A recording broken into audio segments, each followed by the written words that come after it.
Hey everyone, we got a big report today. We got a lot of updates, a lot of news updates that are really important. We also have some exclusives from the Watchmen community reporting that are really going to shed some light onto some things that you probably suspected but didn't have hard facts on yet.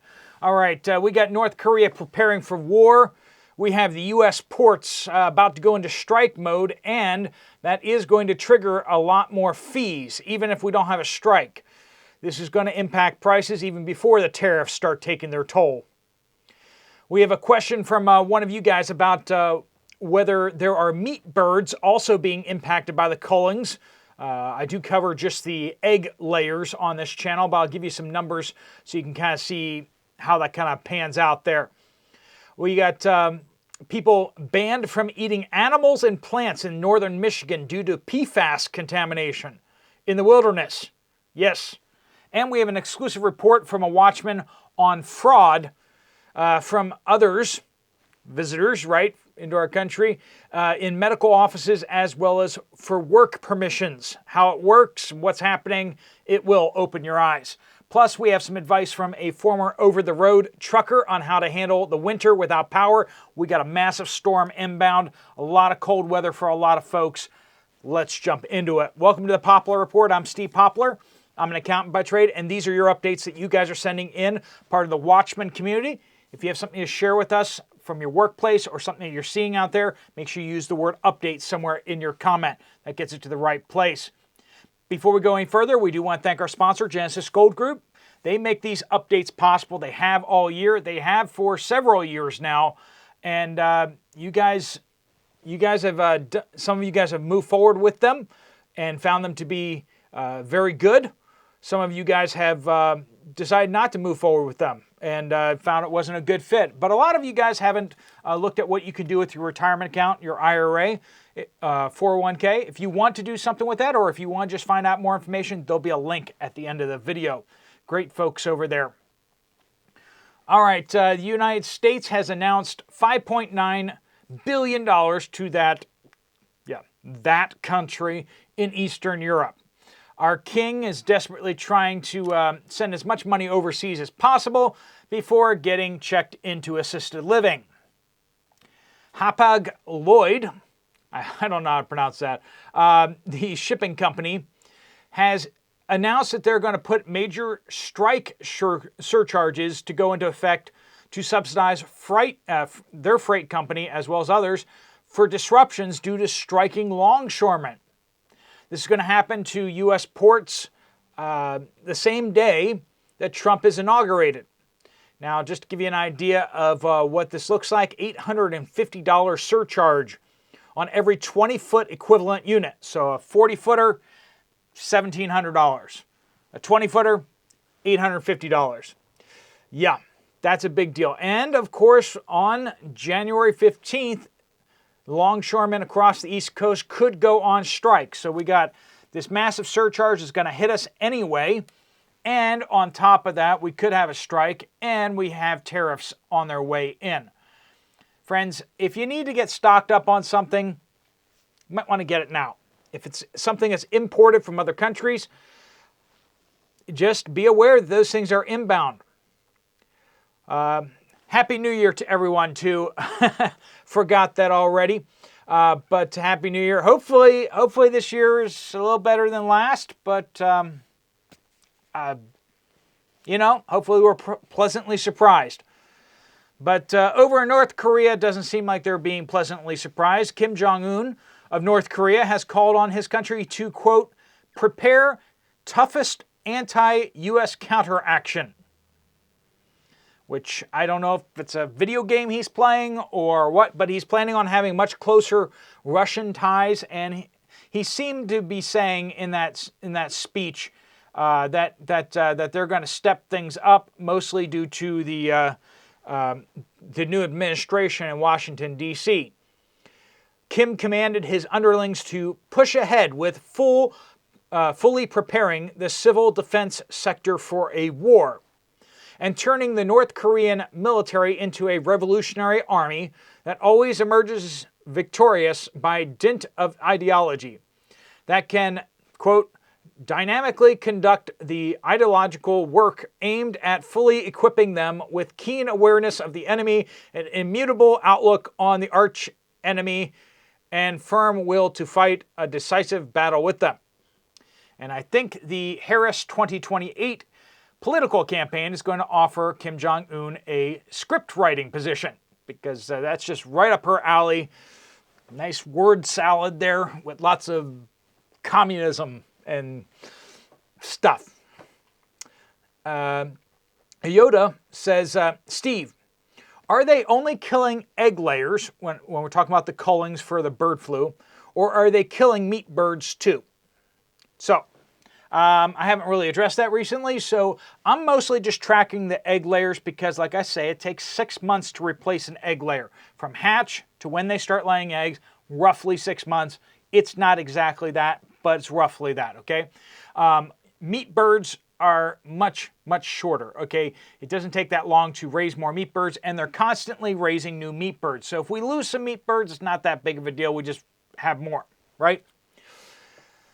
So I haven't really been tracking those numbers or reporting those numbers, but let me just answer this. I took a stab at this comment and said probably about 95% of the cullings are egg layers, but actually the number is 85%.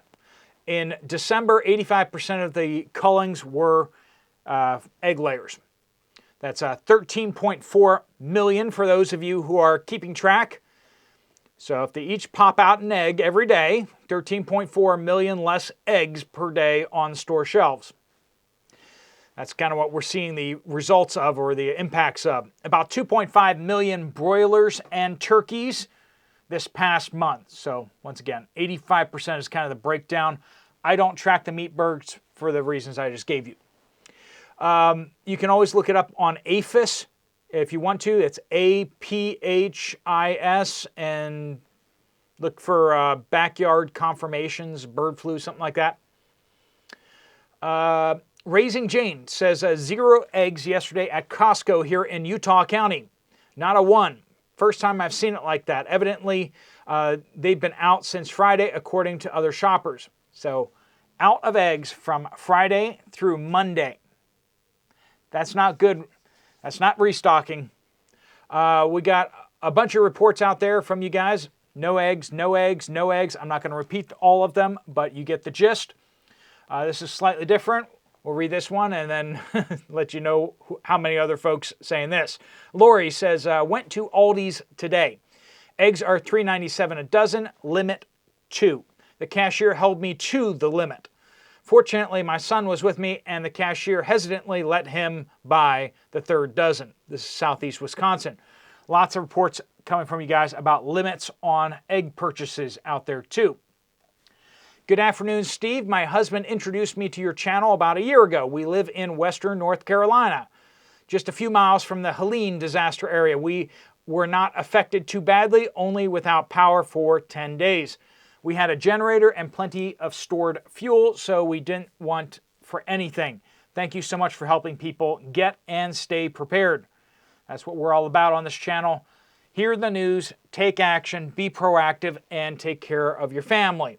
And if possible, stock up a little extra so you can care for neighbors, friends, other people. Padillas says, there are some areas in northern Michigan that the DNR has prohibited the consumption of all wild game, including fish and semi-aquatic animals. This is because of the PFAS that is in the water table. That's coming from the state government of Michigan.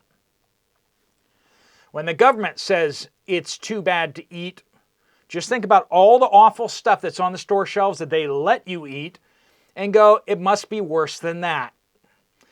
That's kind of shocking, isn't it? They've been telling us, spray this stuff all over all the fields. It's fine. It's recycling. It's friendly to the planet.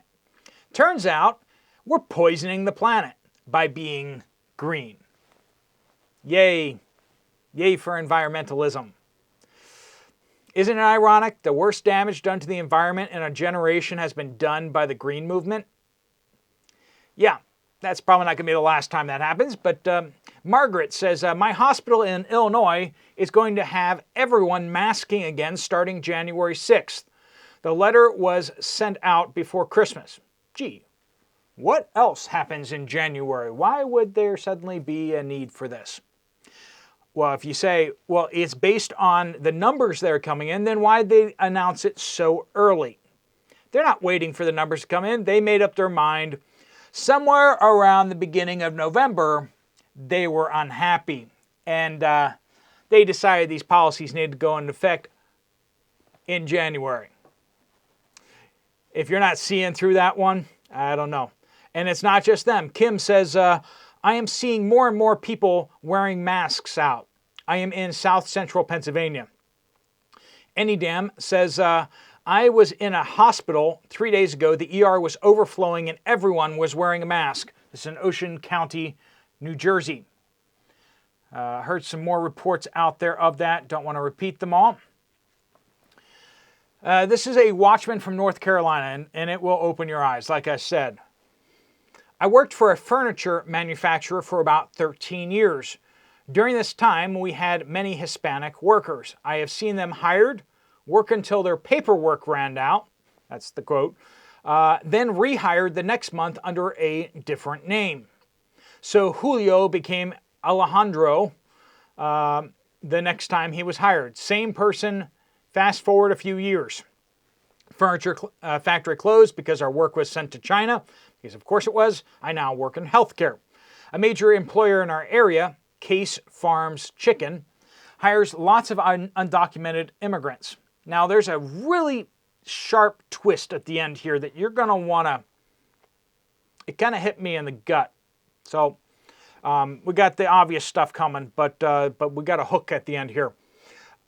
So we got the undocumented workers working at Case Farms Chicken. Yes, we're calling them out by name. If you want to sue me, go for it. They have no social security number. Some of them come to our clinic to be seen by the doctor more than once. We have had one of those patients check in and be seen and given a work note under the name they checked in on. They have then proceeded to demand a note under their other work name. We have had to explain that this is fraud and we cannot see you under one name and give you a note under a different name. Some of them get really mad. It's called entitlement, friends. I have also been told that they work under one name and go to social services to apply for benefits under a different name and identity with no work. I know you're getting mad. Just hang with me. We also have them come in and claim not to know their address or date of birth. No ID. We cannot enter somebody into our system that is not an emergency situation without a date of birth. I believe these are others who don't want any documentation in our system. I don't know how much, if any, you'd like to report about this. Let's talk about all of it, shall we? I have seen these things happen personally and thought you'd find them interesting. I'd like to keep anonymous, please. Now, I've removed a couple details here just to help them stay anonymous in addition to removing their name. We watch your videos daily and appreciate you and all the watchmen. That's troubling. I think that a lot of you are probably not too surprised by a lot of that, but I want to ask this question because this popped in my brain. Why is this person afraid and the people doing all these crimes not afraid? Why is it the person revealing the crimes afraid and the people doing the crimes are not even hiding? It's out there flagrantly, right in front of everybody. Everybody knows they're doing it. They don't have to hide. But the good people who are concerned about these things, they have to hide. When the good fear speaking truth more than the evil, their misdeeds, more than the evil do their misdeeds, the end is near. I'm quoting a great philosopher of our day, Steve Poplar. I made that up. But think about that. The law-abiding citizens are afraid, and the people breaking the laws aren't. That's where we are as a society in the United States, in Canada, across Europe, Australia. How do you recover from that? How do you recover from that? Let me know what you guys think down in the comments. This is from Ty. Some good advice here. As a former over-the-road truck driver, so sleeping in the truck a lot of times in cold places, right? Things that would be useful for travelers and people without electricity. Truck stop stores have things. Laminated state map. That's a good one to have. Laminated truckers' atlases. Make sure your maps are laminated, friends, because they, with use, they kind of get worn out. They also have a lot of items at these stores, truck stops, those type of places, that run off 12-volt power. CB radios, coffee cup water heaters, which plug into your 12-volt lighter outlet. They also have evaporative coolers, electric blankets, mini heaters that are all plugged into a 12-volt outlet. Add to this a ceramic coffee cup, instant coffee, creamer and sugar, and hot chocolate. You can get the powdered stuff, Lipton cup of soup, oatmeal, paper towels, bowls, disposable coffee cups, and plasticware. Definitely have plasticware too. Doing dishes during water outages and power outages is no fun. Extra water. Make sure you have your emergency water, right? Drink mixes.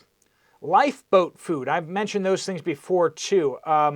They're like giant sugar cookies, but they're shelf stable and they're designed to kind of last, being stored at higher than normal temperatures. Okay, so like a lot of stuff you need to keep it nice and cool and dry. These things are shrink wrapped in Mylar, and they're like giant sugar cookies. They taste good. Make sure you get a flavor you like, but they last a very long time, and they'll give you lots of calories. Okay. An Espit stove with fuel. Espit are like those. They're fuel tabs that are little chemical blocks that you can you can boil a cup of water with. Wool and emergency blankets. So have both of those. If you get an opportunity to pick up a wool blanket at a reasonable price, definitely pick it up. Emergency blankets, should have a whole bunch of those. You can hand those things out to save people's lives. And right now they won't cost you more than like $1, okay? Some of these things will be popping up on the screen, I guess. I don't know. We'll see if I can find them. You'll be ready for winter in the south. Also, get a 1,000-watt power inverter so you can power your refrigerator intermittently. So have a good, strong inverter, but then make sure that you have some kind of battery pack or generator that can power it. Those are good tips, and think of surviving in the winter in the cold like you're surviving in a truck, okay? Because your house basically turns into that.